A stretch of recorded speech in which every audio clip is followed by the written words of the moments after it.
Liza Rescobillo, and I'll be performing the hot and cold compress. First, I wash my hands, sanitize, wear my gloves.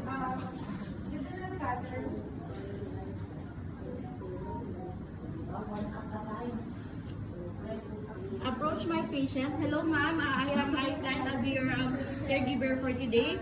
And first, secure the comfortness of your patient.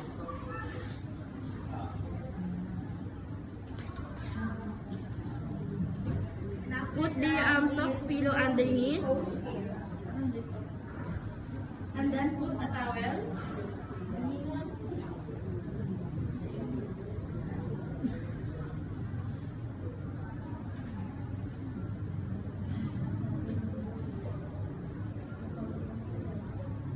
And then remove the hot and cold pad from the microwave for 1 minute. Put a towel.